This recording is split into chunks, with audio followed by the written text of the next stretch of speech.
विजया मेहता यांचं वयाच्या 92व्या वर्षी निधन झालं आहे. मराठी रंगभूमीतील एक खूप महत्त्वाचा रोल त्यांचा राहिलेला आहे. यावर अधिक बातचीत करण्यासाठी आपल्यासोबत अमोल पालेकर सर आहेत. सर, कसं पाहता त्यांच्या या संपूर्ण प्रवासाकडं? अनेक आठवणी तुमच्याकडे असतील. सगळ्यात आधी सगळ्या नाट्यकर्मींतर्फे आणि नाट्यरसिकांतर्फे या इतक्या विजयाबाईंसारख्या उत्तुंग व्यक्तिमत्वाला मी श्रद्धांजली व्यक्त करतो. आमची सगळी पिढी आणि आमच्या नंतरची पिढी ही विजयाबाईंनी व्यापून टाकली होती असं म्हणायला हरकत नाही. म्हणजे मराठी रंगभूमीवरच्या सगळ्या मान्यवर अभिनेत्री त्यांच्या अभिनयाकडे बघितलं तर या विजयाबाई स्कूलमधून आलेल्या आहेत असं लगेच दिसायचं. म्हणजे एवढी मोठी छाप सोडणारी दिग्गज अभिनेत्री ही विजयाबाईंची एक ओळख. पण त्याहीपेक्षा महत्त्वाची ओळख मला असं वाटतं जे आजच्या पिढीला माहीत नसेल. प्रायोगिक रंगभूमीची चळवळ ज्यांनी सुरू केली, ज्या अतिशय सक्षम दिग्गज नाट्यकर्मींनी सुरू केली, त्याच्यामध्ये विजयाबाईंचं नाव अग्रेसर होतं.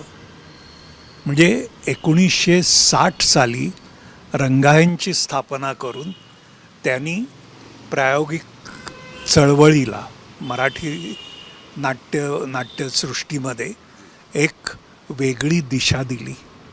म्हणजे 60 वर्षापूर्वी एक नवी दिशा देणारं असं व्यक्तिमत्व आपल्या रंगभूमीच्या क्षितिजावर उदयाला आलं असं म्हणायला हरकत नाही. आणि तिथपासून नंतर सातत्याने अनेक वर्ष म्हणजे विजयाबाईंची आणखी एक खासियत मला अशी वाटते की प्रायोगिक चळवळीतून सुरू झालेली ही ऊर्जा त्यांनी धंदेवाईक रंगभूमीवर यशस्वीरित्या नेली. म्हणजे लोकांना आवडेल, लोकांना खूप प्रिय होईल अशा रंगभूमीवर नॉर्मली चाकोरी बाहेरची नाटकं केली जात नाहीत.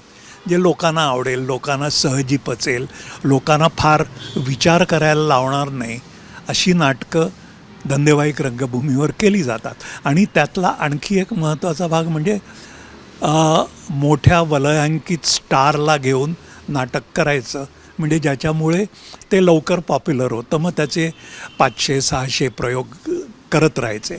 हा साचा धंदेवाईक रंगभूमीचा.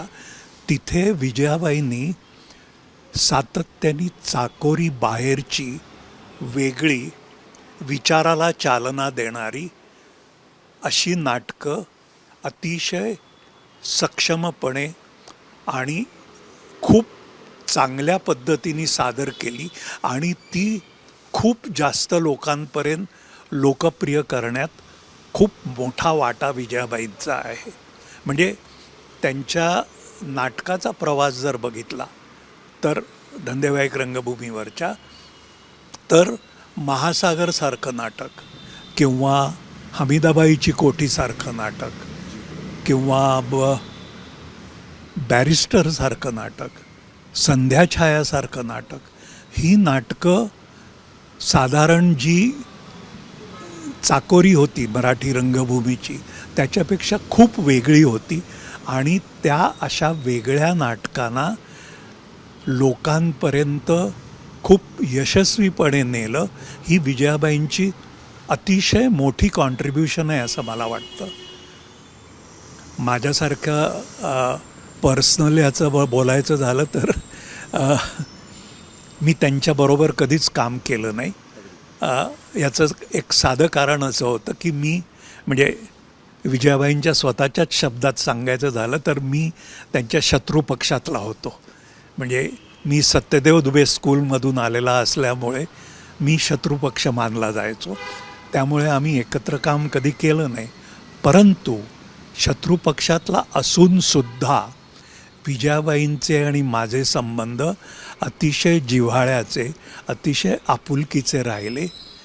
त्यांच्या झिरो परफॉर्मन्सला, म्हणजे शुभारंभाच्या प्रयोगाच्या आधी 0 नंबर परफॉर्मन्स केला जायचा, त्यावेळेला त्या मला आवर्जून बोलवायच्या. माझी मतं, माझी टीका, माझे काही विचार असतील ते त्या ऐकून घ्यायच्या आणि इतक्या आपुलकीने मला बोलवायच्या. तसंच माझ्या सगळ्या नाटकांना विजयाबाई अतिशय आपुलकीने असायच्या. म्हणजे मी कुसूर नाटक जेव्हा केलं आता काही वर्षापूर्वी, माझ्या 25 वर्षानंतर मी पुन्हा रंगभूमीकडे वळलो, तेव्हा कुसूर नाटक जे केलं त्याच्या पहिल्या प्रयोगाला विजयाबाई पहिल्या रांकेत होत्या.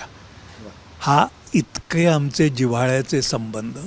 आणि म्हणजे नाटकाचा प्रयोग असो नसो, विजयाबाईंच्या बरोबर एक वेगळं नातं आमचं होतं. आणि ती पोकळी माझ्या आयुष्यातली जी आहे आणि माझ्यासारख्या अनेक नाट्यकर्मींच्या आयुष्यात ही जी पोकळी आहे, ही खरंच भरून काढणं कठीण आहे. सर, जसं तुम्ही सांगताय, अर्थातच विजयाबाईंनी मराठी इंडस्ट्रीवर, मराठी रंगभूमीवर एक वेगळी छाप सोडलेली होती. आउट ऑफ द बॉक्स जाऊन काम करणं ही त्यांची खास ओळख होती.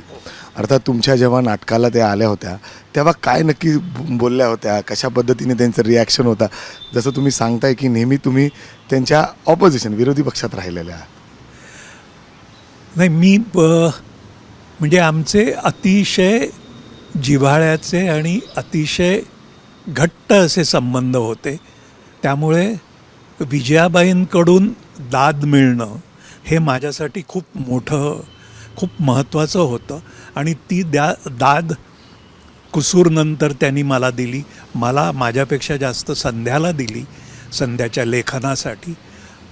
ही आमच्या दोघांच्यासाठी खूपच महत्त्वाची गोष्ट होती.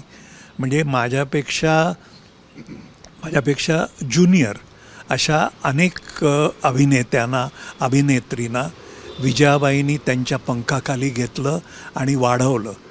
त्यांना तर विजयाबाईंचा शब्द, विजयाबाईंकडून मिळणारं कौतुक हे महत्त्वाचं असणं साहजिक होतं. पण माझ्यासारख्या माणसाला, म्हणजे त्या अर्थाने दूर असलेल्या माणसाला, त्यालासुद्धा विजयाबाईंच्याकडून कौतुक मिळणं किंवा त्यांची वाहवा मिळणं हे खूप महत्त्वाचं होतं. सर, त्याचबरोबर कधी अलीकडच्या काळामध्ये शेवटचं त्यांना भेटणं झालं, काही बोलणं झालं, काही एखादी वेगळी अशी आठवण राहून जाते लक्षात?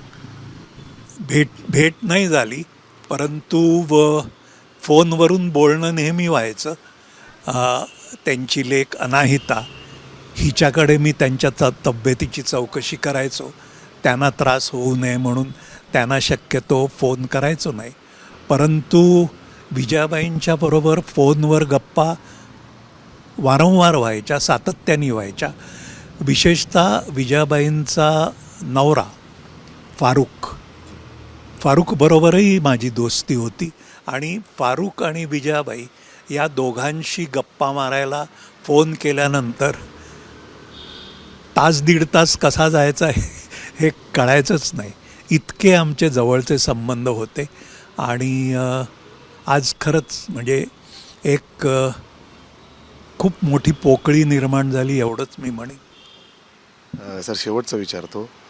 विजयाबाईंनी अनेकांना घडवलं. अर्थात ते मल्टी टॅलेंटेड होते.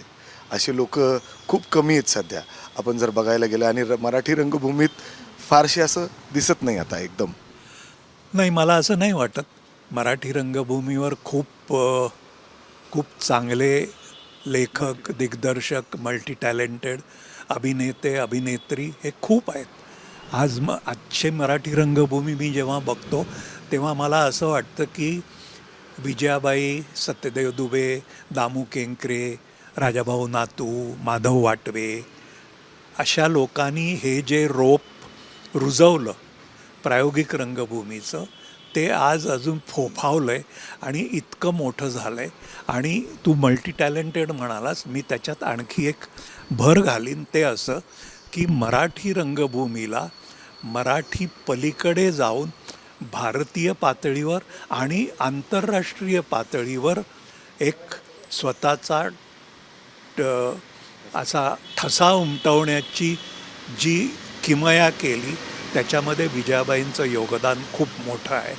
या लोकांनी मराठी रंगभूमीला एक वेगळा चेहरा दिला, ज्याची दखल भारतीय स्तरावर घ्यायला लागली आणि भारतीय स्तरापलीकडे जाऊन आंतरराष्ट्रीय स्तरावर सुद्धा त्यांना घेणं भाग पडलं. हे खूप मोठं योगदान विजयाबाईंच्या पदरी आहे. सर खूप खूप धन्यवाद.